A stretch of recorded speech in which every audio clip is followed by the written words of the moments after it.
les 27 pays ont aucun pouvoir. L'Europe, elle est...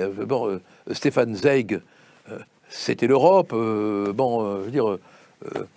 Romain Gary, c'est l'Europe. Il en a parlé admirablement hein, dans son livre d'entretien.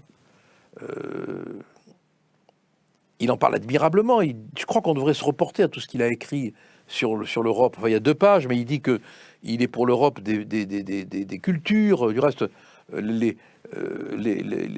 des pères fondateurs avait dit que si c'était à refaire, il construirait l'Europe sur la culture. Mais une Europe de la culture, une Europe de l'histoire, une Europe... Mais là, c'est l'Europe du blé, du fric, quoi, des contrats, des lobbies, hein, de la superfinance. Hein. C'est dégueulasse, hein, franchement. Hein. C'est une technostructure en lien avec des lobbies, en lien avec des banques, en lien avec des affaires. Troisième question, est-ce que la France est condamnée à être un modèle à ne pas suivre pour les pays autour ? Les pays autour font comme nous.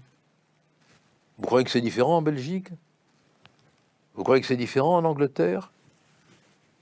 Bon, peut-être que le Royaume-Uni a pris son destin en main. Alors j'ai l'impression que vous avez raison. Ouais. Il y a une... Ouais, c'est vrai. Il y a un correctif, mais en Suisse, c'est pareil. Ils essayent, hein, mais il y a interpénétration. Maintenant, en Italie, le bordel que c'est. Et l'Europe de l'Est ? Ah, ils résistent, hein. Ils résistent parce que, d'abord, ils ont une assise... Ils ont vécu le communisme. Judéo-chrétienne, d'abord, très forte. Un christianisme très, très culturel. Et ils ont vécu le communisme. Donc, ils savent que ça peut tomber vite et d'un coup. Donc, ils sont très armés quand même hein, pour lutter contre les attaques à la liberté de l'esprit. Mais justement, ils assimilent donc l'Union européenne souvent à l'URSS. C'est le même mécanisme. C'est holistique. C'est administratif. C'est langagier, c'est idéocratique. C'est performatif. Ils ont raison.